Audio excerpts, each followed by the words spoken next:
Okay, so now the topic is photo voice. So it's a visual method for empowering communities. So based on the title already, you can see that the goal of photo voice is for the community. Okay, so uh, what is photo voice? Can you type in the chat box first, please? What do these two images show you? Or what do you think these two images show?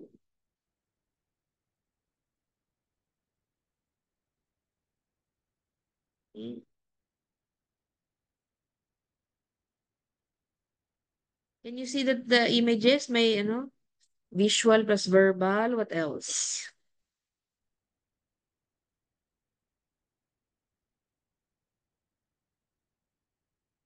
Pictures can say a lot of words. Okay.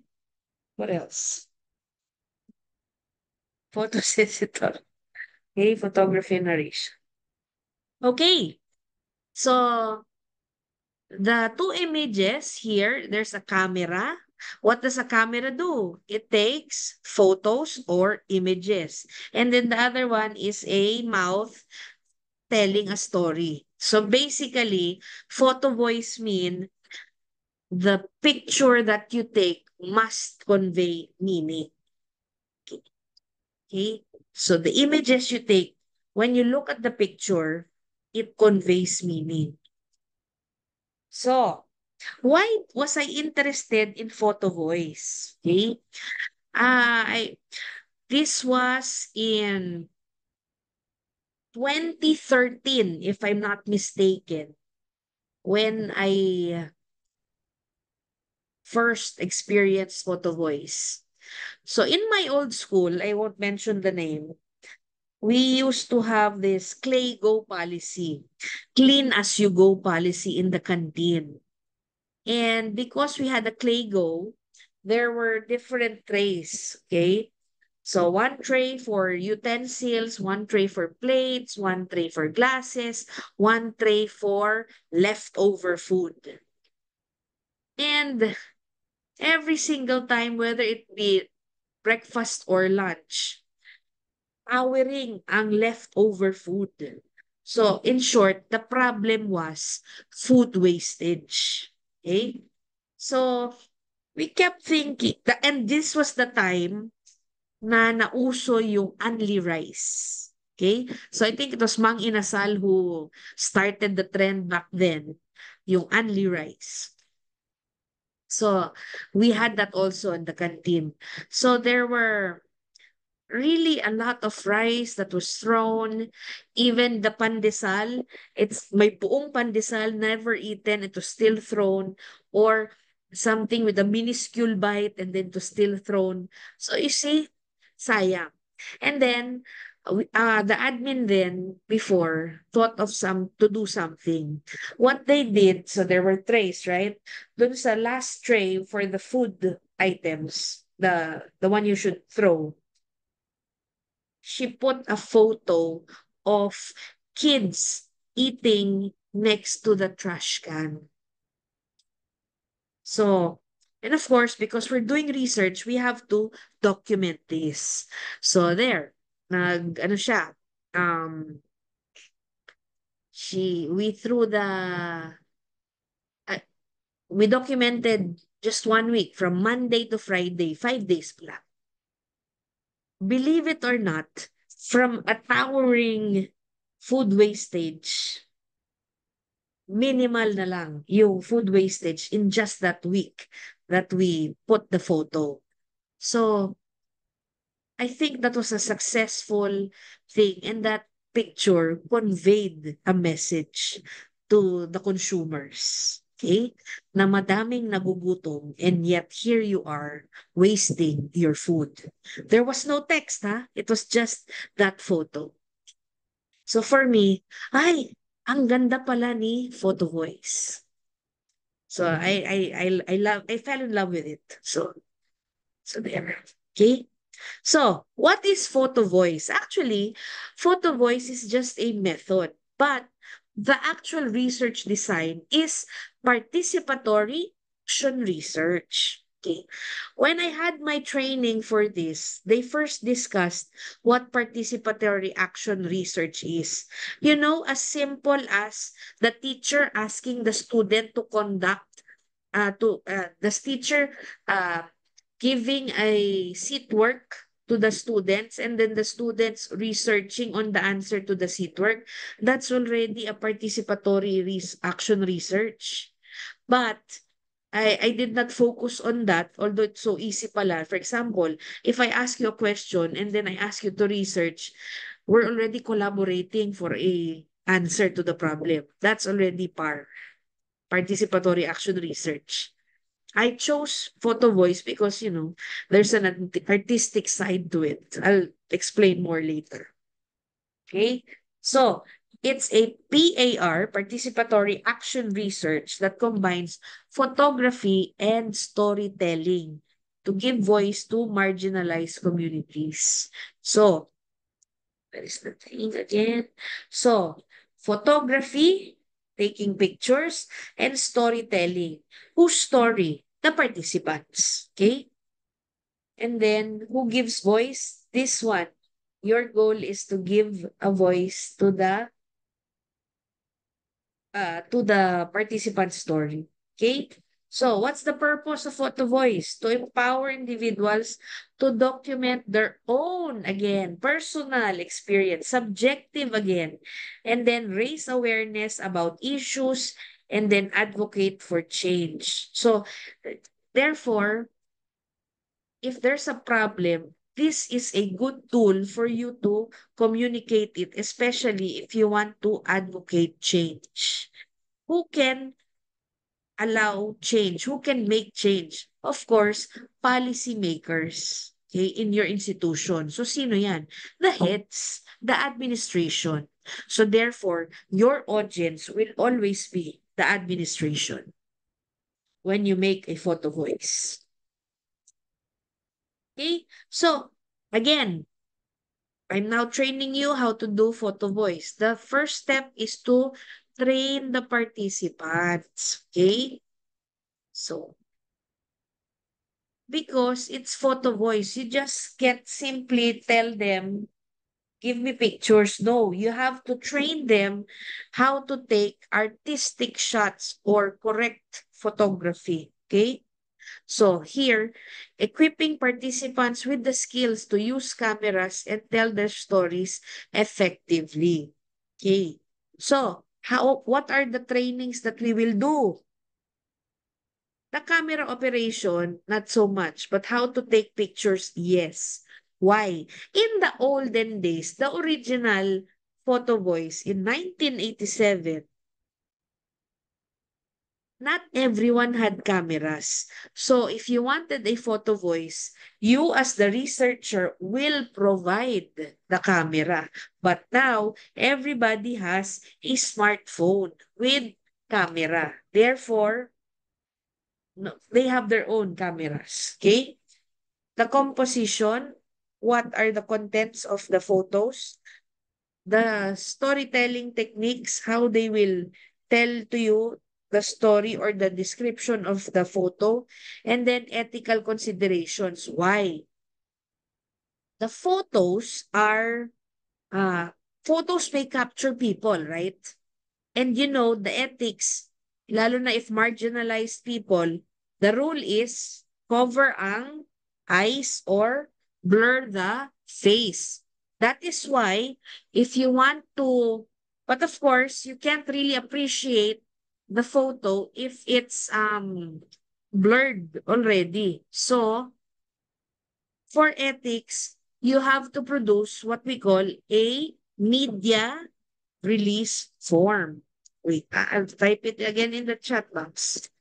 Media release form. Therefore, when you have that media release form, you're allowed now to present it in a proper forum.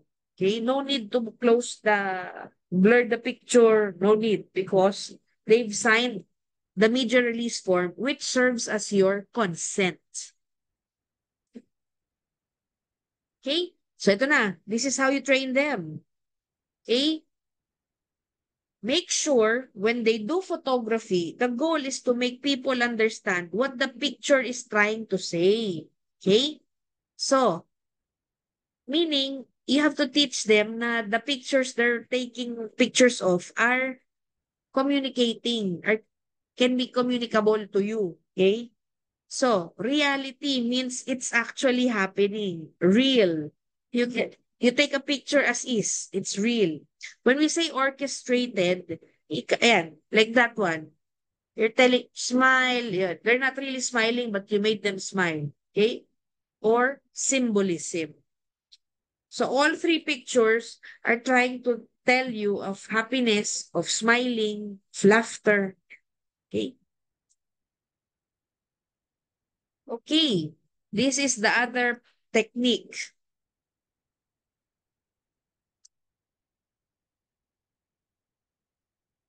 Okay. So first is this picture. Okay. What do you see?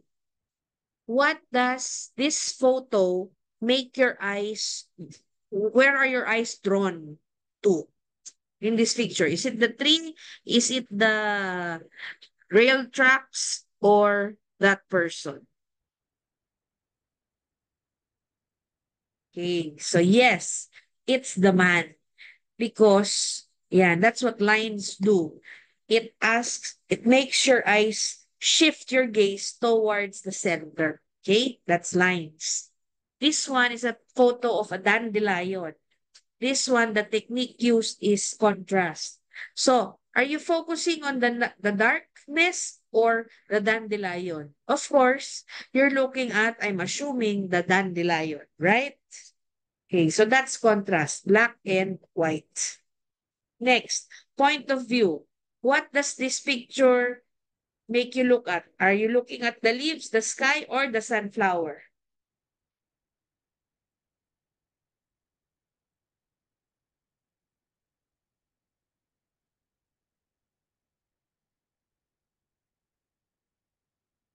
The sunflower. Okay, yes. So again, the center point of view, the person is looking at the sunflower.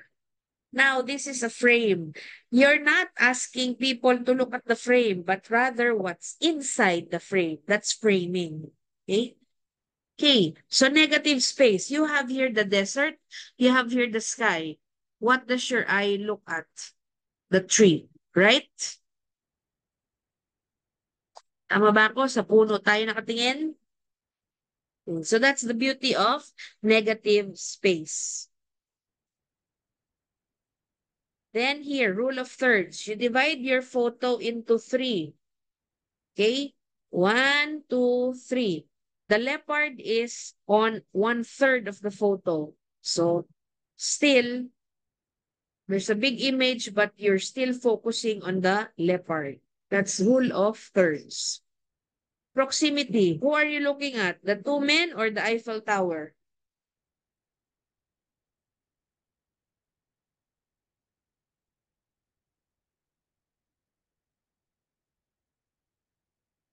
Okay. The Eiffel Tower. Okay. So the nearness or farness of an object. That's how you do proximity. Then repetition.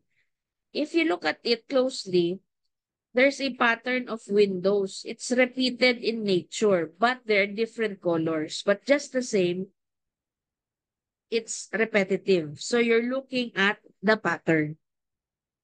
Okay? So these are just styles or techniques when taking photos that you may teach the student. Okay? Hmm.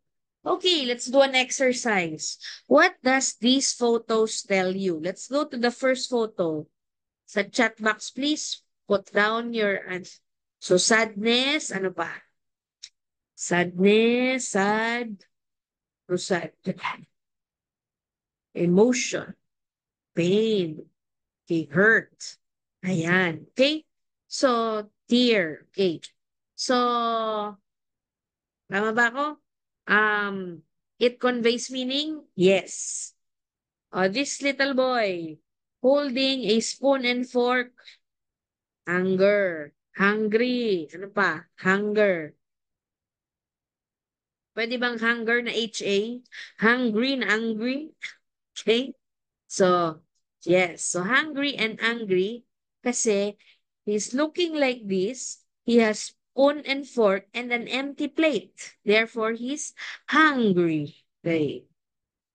This one, the two females here. Ano nakikita niyo? Mother's love, love, care, concern, cuddle, mother's love. Okay. How about this fourth one? The girl staring somewhere. Dreaming, daydreaming. Okay. Thinking. Okay. Okay, wondering. Ito naman. This little girl over here. Uy, ganda nun. Cultivating mind pa siya. Curiosity, peeping, peeping, hiding, oh, fear, peekaboo, curious. Okay. Marites, wala? Okay. Okay. Um, okay. Look at this photo. What style do you think was used here? What photo style? Contrast? Rule of third, yes. Contrast, rule of third, light, and negative space. O, di ba? Ang daming design in one photo. Okay, so dito, lonely, journey. Okay, correct. O, this one, again, negative space, rule of third, right? Okay. Oh, what does this? Oh, happy, joyful, excited, celebrating. Yan. Okay? And this one, anong type ng photo to? Real, orchestrated, or symbol? Symbol. Okay. Okay. So, ayan, may broken. Broken yung plate. Okay. Okay. So, in short, why we did this? To show you that, yes, pictures can convey meaning. Okay. And there are many interpretations depending on your point of view. Okay.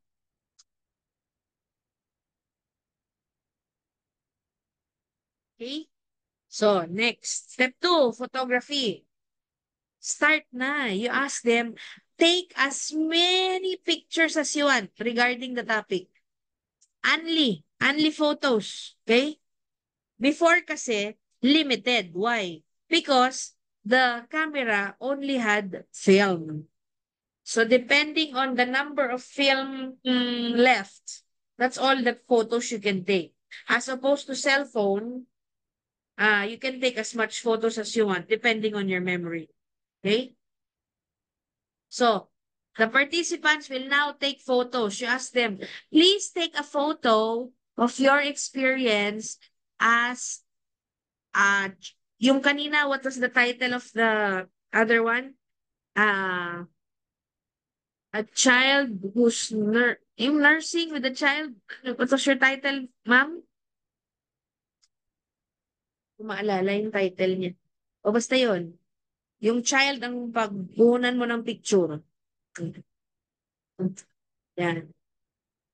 Now, guide the participants. Make sure you tell them your topic is on being a grade schooler. So take a photo of being a grade schooler, nurse na malayo sa anak. Ayan.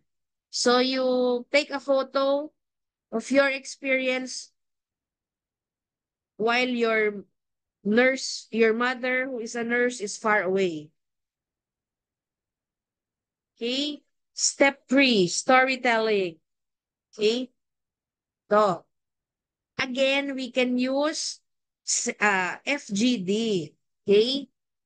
Now, the FGD is for the people, part of your group. Again, FGD, they meet a certain criteria. They should all belong to that criteria. So they have similar experiences. Okay? And when they're grouped together, they have the ability to share their stories to each other. Compare, share, etc. Okay? What will they share? The meaning behind the photos. What are the photos that they took? Okay. Okay, this is what we did.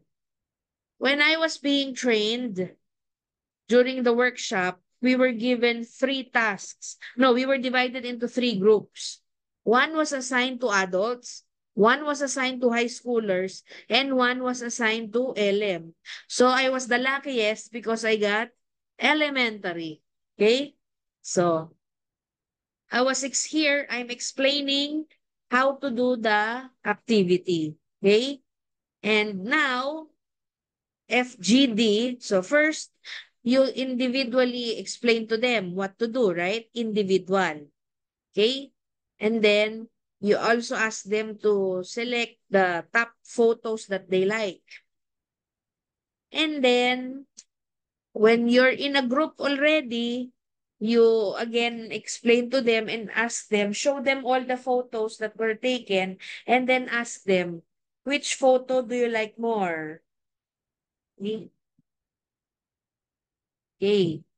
And then, so for example, I have four kids. I asked each kid to take 20 photos. And then I asked them to select only their top three photos. Top three. So 3, 6, 9, 12. Yeah. Okay? So each one will select their top three and then we will create a story based on those top photos. And then present it. Okay? So remember, LM yung akin, ha? Okay. And then, you make a collaborative storytelling. You group them together. Okay? It has to be a collective voice based on the story of the people. Analysis and interpretation. Okay? Now, this is the original one, okay, the steps. So, again, as I've mentioned, the first step is to select the photos. Since I only have kids, I ask them to select their top three. But it can be top five, top 10, depending on you, okay? But for the kids, I ask them to select the top three, okay? And then, based on the photo, I will ask them to explain what the meaning of the photo is. Okay? Using the showed framework. That's the next slide. I'll tell you what showed means. Okay? And then we identify the issue or theme. Why do I like photo voice? Because the theme is already given in the photo. What do I mean by that? 'Di ba, you give them the picture. They will tell you what the picture means. From that paragraph, you can already select your theme or you ask your participant to title it. That's your theme already. Simple, no need for analysis. Okay? And then you write down or you make your explanation and then you evaluate with the community. Okay, so what is showed framework? This is the first time that Photo Voice was created. The first one who made this was Wallerstein and Bernstein in 1987. Okay, that's why it's called showed framework because it starts with SHOWD, showed. Okay, so this is your guide when you ask them to describe the photo. So, what do we see here? What's in the photo? For example, what's in the photo? What do we see here? What are you showing me? Okay. So, kanina, later I'll show you an example, okay? So, for example, remember the broken plates? Okay. So when I was asked, I did the similar slide for the students. I asked them, what do you see? Sabi nila, basag. Okay? Broken plate. That's all. They're all correct. What do we see? It's a broken plate. Nothing more, nothing less. So I asked them, what do you think is really happening? Why is the plate broken?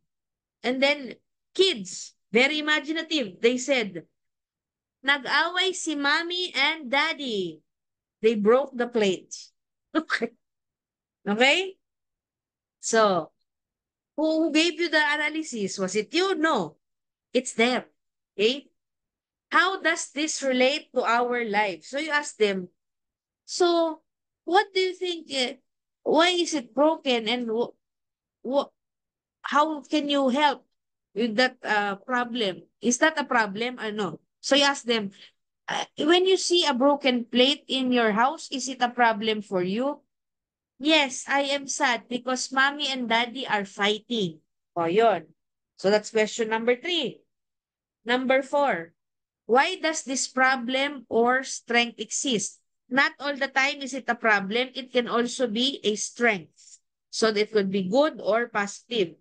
So the kid answered, I have to behave so mommy and daddy will not fight. Okay. So, sorry. Number 5 pala yun. The, why does this problem or this strength exist? I don't know. Mommy and daddy always argue after they come home from work. Yun. Sabihin ganon. So what do you think can we do about the problem? Sagot ni bata, I will help mommy wash the dishes. I will massage daddy after work. Okay? So, kid, that was their answer. Okay? So, identify the common themes and patterns. But usually for me, it's easy because it's just extracted from the exact statement of the participants, from the story that they said about the photo. Okay? And then you discuss it to the participants, to the community. So, our topic was being an elementary student at Davao Elementary School. Okay? So, there's the principal, there's the teachers, and some parents. Okay? And they were looking at the presentation. Okay? So, this is what I told the kids to do. Take as many pictures as you want. Select your top 3 and then choose the best one and then describe the photo and then tell the group dun sa focus group and then you select the theme or the title and then create the sub-themes for the pictures. Can you help? If it's kids, yes. Pero if they're adults, no. Okay? Dissemination and advocacy. Why do I say if kids, yes? Because sometimes they only know limited words. So you ask them, what do they mean? And then you offer certain words. Ah, yun. They will tell you that. Dissemination and advocacy. So, ang goal or output ng isang photo voice, the goal or output of a photo voice is a photo exhibit or online gallery. Okay? Okay? So, look at this. I don't know if you can see this, but this was all the kids, they had a picture of the playground. They said that this is where they are very happy. Another thing was, I cannot see clearly. I think it's this one, the school canteen, because the person daw in the canteen always gives them food. Ayan, wala na daw laman because they always give it for free daw. And then, of course, as I've mentioned, since we want to elicit change or advocacy change, we have to show this to those who are policymakers, administrators, community leaders, and of course, the public. So they are aware of what's happening in the community. Okay? So yan, you have to really explain and show. Okay? So if you look at the title, ayan, remote consciousness. Ito pala. Learning is fun. Ito yung binigay ng mga students. Learning is fun. Imagination. Colorful life. Of course, dito na kami nag-assist. Yung theme, what they group together, what it means. Okay? So again, address community needs, so advocate for social change. Okay, I'll show with you an example.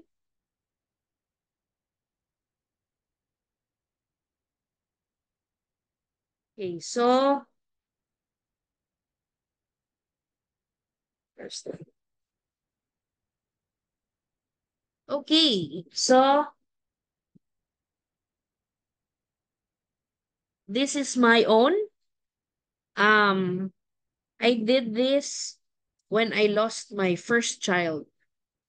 So how did it come to be? Of course, I was grieving because I lost my first child. Right after I gave birth, I was not able to hold her nor see her. I saw her, uh, but on the third day, sadly, she passed away. So I narrated everything I knew. I just put it on Facebook because, we're a Facebook generation. I just put down my experience there. And then my friends or those who were able to read it commented and then told me their own experiences. And then some were direct comments, some were PM, some were text. And then it just dawned on me, oh, so many have experienced the same thing as I have. So, to keep me busy, ayan, I made the research out of it. So the title is Empty Arms Leaving After Losing a Child. So if you look at the photo, there's a mother mimicking holding a baby, but there's no baby. Empty arms. And this is the actual photo of my daughter. Footprint. So of course, when you present research, you have to show the gaps in the study. Okay? You show them the statistics. Okay? And then, as I told you, you just show that this one was a gift and mother with an angel, tapos empty siya inside. Describe and explore the lived experiences of mothers who have lost their child during childbirth. That's the purpose. And then, again, the criteria. Who determines the criteria? Of course, you, the researcher. So my criteria was mothers who gave birth after fetus has reached age of viability. Of course, we know that age of viability means 20 weeks or 5 months. Beyond 5 months. Meaning they can survive na out of the uterus even if they are expelled. Mothers who lost their child 1 week postpartum or 7 days. And then criteria 3, the infant died due to complications at birth despite normal and complete prenatal checkup. And of course, our favorite criteria and most important, they're willing to participate. Of course, the significance. So, yan, photo voice, in-explain ko. So, I was able to get 12 participants. Okay? I used to work in Manila, so majority of my friends are from Manila. Okay? So, I used the camera. Usually, we would talk online, interview, and then audio recorder. Okay? Of course, I asked for their consent. I asked them to take photos. I asked them to explain what they felt or what they were feeling when they took those photos and what those photos meant. Then, ito, na-discuss ko na yan. Trustworthiness, of course. Okay, so, ito na yung results. So, Um, this is a combination of photo voice and phenomenology. So if you notice, here is a mother, here's the child. They are connected with a heart. The mother has a tear in her eye, signifying she is sad. And here's the baby. For example, the spirit is going to heaven. Okay. Now, if you notice the back, the hair and the back of the baby together by a heart, it shows you the letter H. Okay. So my result, I was able to come up with a 3H. Okay, result. So all the images are in the figure H. So the first one is hurting. So I explained here that they felt an unbearable loss, excruciating pain, and undeniable sadness. And of course, the sub-themes based on the statements of the participants. So galing to sa mga photo. Beyond tears, bearing the unbearable, and grieving. Let me show it to you. Okay? So this is my friend. I blurred her eyes. She sent this to me. Her focus was not her, but this image. Yan. May tear yung girl dun sa image. And then, yan, I'm sorry. Because sabi niya, I always thought it was my fault. So she was blaming herself. Yan. Tears in my eyes. Siya nag-title nito. Okay. Okay, this one, I think this is symbolism, right? There's a clock. She titled it Turn Back Time. From the statement, I wish I could turn back time. Yeah, I wish I could turn back time. Because she believed now if she could have held on longer, she would have not complained of the pain. She would have still kept the baby until she would still have her. Okay, again, another symbol, broken glass. I think this is orchestrated or it was really broken to begin with. She titled it Broken Glass because she felt broken. So you see, these are the actual statements, the text that you see on your screen. That's why I like photo voice because you put the exact thing. This one, I think she was in vegan. She fixed their house, baby proof, we had a nursery. This is where I got the title from her statement. I didn't want to come home with empty arms. So this one, she sent the picture of the room because pinayos daw niya but she doesn't want to come home dun sa may crib and stuff. So as I've mentioned, this is the second theme I found, which is hardening. Again, a letter H. But this time, the difference is the mother and child are emotionless. So, di ba when you're hard, you're blunt affect, nothing. You, bato. Okay? So, you feel numb. Okay? So, again, sub-themes beyond words, other side of sadness, reasoning ends, based on the photos. So, this is an image she took. Ano ba to? Rule of thirds, empty space. I'm not sure if this is contrast, but I think this is rule of thirds. So, switch.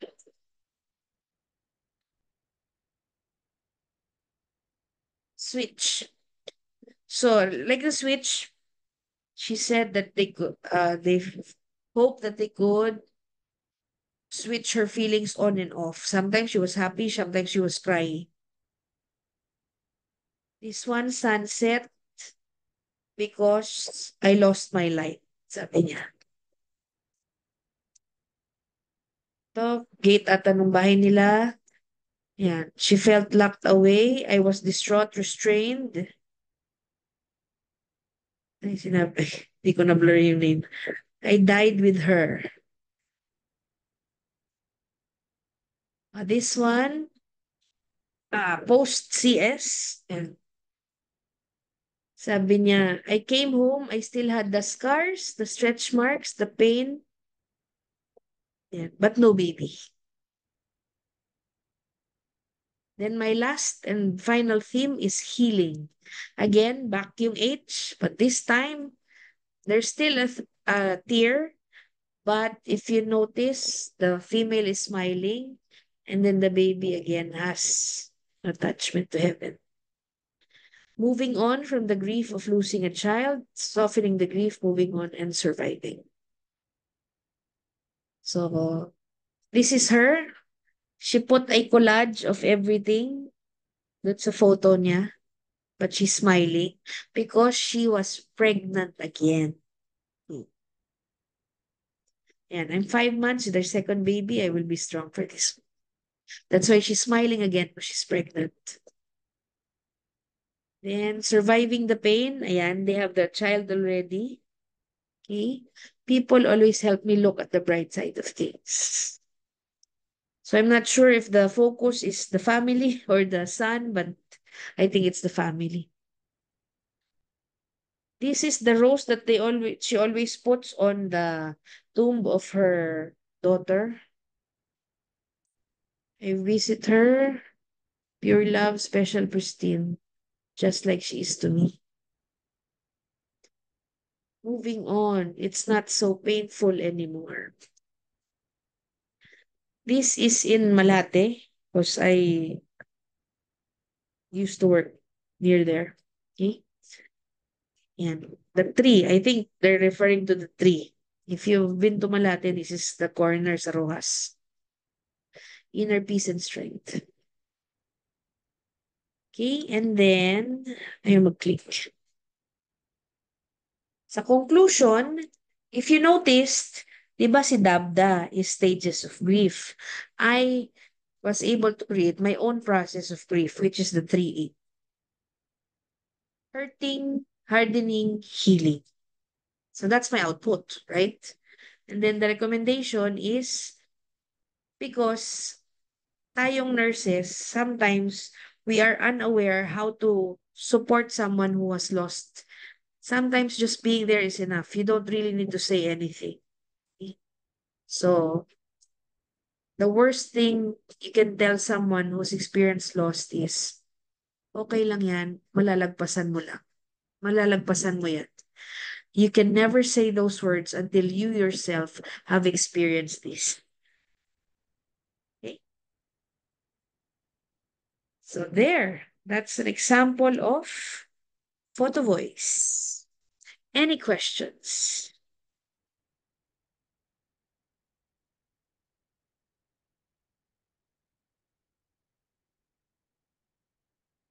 I would just like to okay, you can unmute yourself if you have questions. Raise your hand.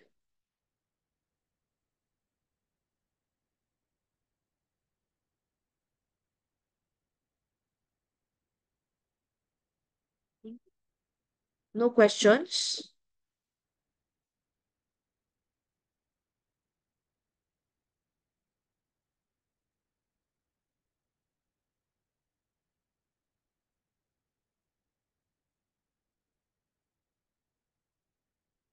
Hello? Still there?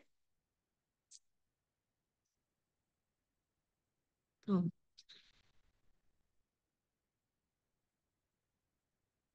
yeah, yeah, that's why it was very meaningful for me, and I thought that was the best way to show it to the world through photo voice. And any questions?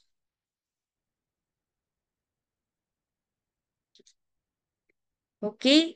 So thank you for being with me for the past almost 2 hours.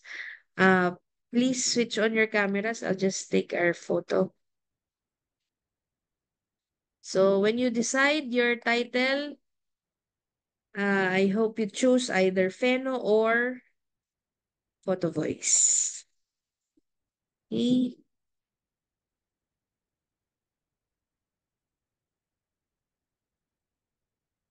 Okay, so there are three screens, okay, three panels, okay? Count of three, 1, 2, 3. One more. Next. 1, 2, 3. Okay, so walang tanong ha. Okay. Okay, so goodbye. Good night. Thank you po. Sige Bye po, po. Doc. Thank you, Doc.